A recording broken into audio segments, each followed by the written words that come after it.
दोस्तों बहुत बहुत स्वागत करता हूं आप सभी का। जिन्हें लगता है कि देश सुरक्षित हाथों में है वो सबसे बड़े मूर्ख हैं, वो महामूर्ख हैं। मोदी सरकार इस समय बुरी तरीके से घिर चुकी है। कायदे से तो गृह मंत्री को इस्तीफा दे देना चाहिए था। 2008 में जब मुंबई पर हमला हुआ था तो गृह मंत्री ने इस्तीफा दिया था उस दौरान, लेकिन पिछले कई सालों से नैतिकता के आधार पर किसी सांसद, मंत्री, विधायक, मुख्यमंत्री, प्रधानमंत्री ने इस्तीफा दिया हो, ऐसा हुआ ही नहीं है, क्योंकि इनमें नैतिकता ही नहीं बची है। जहां सरकार जिम्मेदारी लेने को तैयार नहीं है, वहीं पर टीवी मीडिया हिंदू मुसलमान करने पर जुटा हुआ है। एबीपी न्यूज़ की एक पत्रकार है चित्रा त्रिपाठी। चित्रा त्रिपाठी जम्मू कश्मीर गई थी दोस्तों, और उसने वहां पर हिंदू मुसलमान जब किया तो वहीं के लोगों ने, कश्मीरियों ने इसे करारा जवाब दिया है। मैं चाहता हूं सबसे पहले आप ये वीडियो देखिए दोस्तों।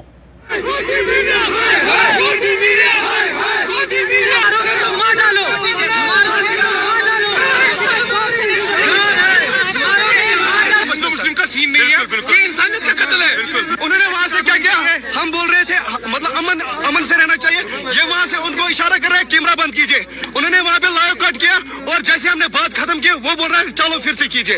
ये सरासर गलत है। मैं 100 किलोमीटर काट के आया इधर जज करने के लिए। कश्मीर से आवाज आई, कश्मीर से आवाज आई, Republic TV, Republic TV, Republic TV expectation है, वो एक बड़ी चैनल है। हम उनको अप्रिसिएशंस दे रहे थे यहाँ से। You are the only medium जिसके थ्रू हम पूरे इंडिया को बोल सकते हैं कि ये इज नॉट बिटवीन ये हिंदू मुस्लिम। गोदी मीडिया, सरकारी मीडिया, दलाल मीडिया इस समय एजेंडा चला रहा है हिंदू मुसलमान, जिससे विशेष पार्टी को, खासतौर से भारतीय जनता पार्टी को बिहार यूपी चुनाव में फ़ायदा हो। ये मत भूलिए कि प्रधानमंत्री ने पुलवामा हमले के बाद शहीदों के नाम पर वोट मांगे थे। पुलवामा में जो वीर शहीद हुए, उन वीर शहीदों के नाम आपका वोट समर्पित हो सकता है क्या? तो गोदी मीडिया का जो एजेंडा है वो पूरी तरीके से एक्सपोज हो चुका है। एक और वीडियो मैं आपको दिखाना चाहता हूं, जहां कश्मीर घूमने गई एक महिला, पूजा जाधव नाम की एक महिला, जिसने गोदी मीडिया के फर्जी एजेंडे को पूरी तरह से एक्सपोज करके रख दिया। ये भी देखिए आप। कि जो लोग बोले कि उन्होंने पूछा पहले कि आप हिंदू हो क्या, अगर हिंदू हो तो उन्होंने मारा और मुस्लिम को नहीं मारा। ये इंडिया में मैसेज जा रहा है, ऐसा नहीं है। मैं सुबह से कश्मीर में घूम रही हूँ, मैं एक हिंदू हूँ, लेकिन मुस्लिम भाई हमारे कंधों से कंधे मिला के हमारे साथ खड़े हैं, और उनको ना हिंदू से खतरा हो रहा है, ना हम लोगों को मुस्लिम से खतरा हो रहा है। ये सब उन लोगों को करना है, और हमको भारतीय होने के नाते ये सब उनका जो इच्छा है कि यहाँ पे कश्मीर में लोग नहीं आना चाहिए। वो बताना चाहिए कि हर कश्मीरी, वो हिंदू हो या मुस्लिम हो, वो पर्यटकों के साथ है। हमारे ड्राइवर है, हमारे ड्राइवर यहाँ पे है, हमारे ड्राइवर यहाँ पे।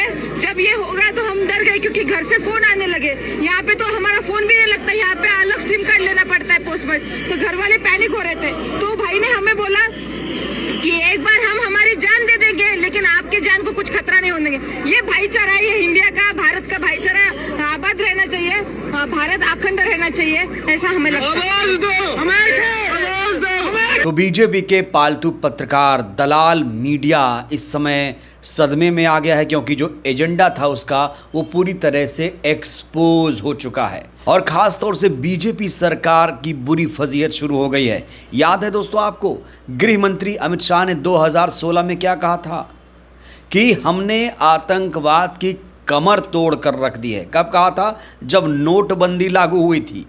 नोटबंदी, अपने फैसले को सही साबित करने के लिए मोदी सरकार ने कहा था इससे आतंकवाद खत्म हो गया है। आर्टिकल 370 हटने के बाद भी ऐसे दावे किए गए थे। गृह मंत्री ने क्या कुछ कहा था आतंकवाद को लेकर बहुत साल पहले, ये आप सुनिए और महसूस करिए कि इनकी कथनी और करनी में कितना अंतर है। ये हिंदू मुसलमान ना करें तो ये कोई भी चुनाव जीत ही नहीं पाएंगे। देखिए ये वीडियो। इस फैसले के बहुत सारे हकारात्मक पहलू हैं। एक ही झटके में इस फैसले से देश के टेररिज्म की कमर तोड़कर रखी है। आप मेरी बात मानकर रखिएगा, किसी भी खुफिया एजेंसी के व्यक्ति को पूछ कर। और जो लोग ये कह रहे हैं कि आतंकवादियों ने धर्म पूछ कर मारा, तो उन लोगों को जाकर वो लिस्ट भी देखनी चाहिए जहां पर मुसलमानों को भी मारा गया है, कई मुसलमानों को मारा गया है। आतंकवादियों का कोई धर्म, मजहब, ईमान, इंसानियत नहीं होता है। बीजेपी सरकार की जवाबदेही है, बीजेपी सरकार को इस पूरे मामले में जवाब देना चाहिए।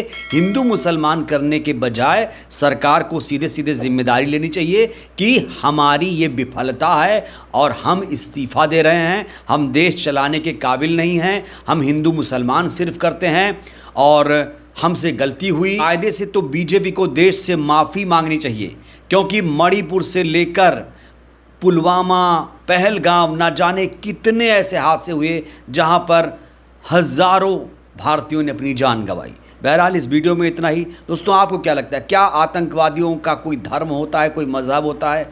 आप लोग भी अपनी राय दीजिए। और क्या मोदी शाह को इस्तीफा देना चाहिए? प्रतिक्रिया बहुत ज़रूरी है। धन्यवाद।